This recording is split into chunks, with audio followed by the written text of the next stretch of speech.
njirize mama wange wuno yakikiridde oli omulala kati ono mama wange ono mutabani wange ono mama wange omuto mama wange waddala yafa ono aba mama wange omuto n'omulala ayi kati yazze ono mutabani wange gwe nina yekka mu nsi ndowooza okalaba kakapale kanyiivu nakazaala mu kiga namutomera namutegera luvannyuma ng'akulira gye akapale n'omanyiraniza kunyaza konze wenna kanyiivu lwawo kalaba nange mbere omukuyiribwa takozerwako legandaba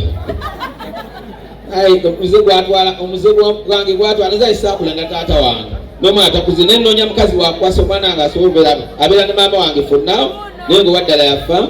so mwebale kumpagira zino sente zimumpaddeeyo no school fees olwo omwana kwanza enkaddiye ayinza ebyokusoma sikyaddayo nsomera ki abasoma bonna be batudde emabega banywa walaki abali mu maaso be banywa bbeero kira bapiwan drop out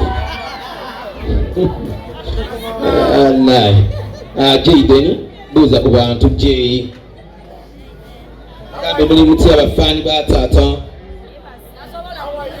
abakira mputtu omukiga n'omusoga ne balina njawo onswaziza naye guno omwaka togenda kusoma nze nkubuuza amama buuza ku bantu bankato bafaani ba kapale bambi mwebala okumwagala mwebalire ddala mwebala okutuwa obuwagizi baneego muwagira kapale nange kasukaali nga nywa bale twebaza mama fiina yebale nnyo yebalire ddala yebale mama fiina bale mama fiina ali luddawa mama fiina taliwo fiina oliwa mama Fino, aleka mukongozi wa Fino. Mama ita mama Fino ebirundi ebiri watajja tugende ku abayo TV labali. Bale mama Fina, jangu kulaleko mukwano.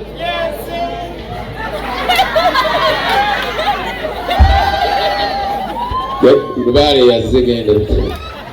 Lubale yazze. Jaden ne tugenda soma nkubulira.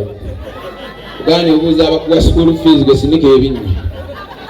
Oberere bakoya saba paka waggulu kati wefulata yogera bano bakusasulanilayo mulimu gw'embalasigo eguweesa ekitiibwa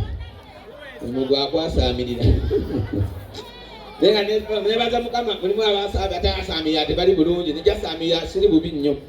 eba ne mwebale kujja mwavudde sayidi wakaleero baayise mulago ntinda nasana muzunga nemuveeno ne muddeeri nemuveeno ne mudde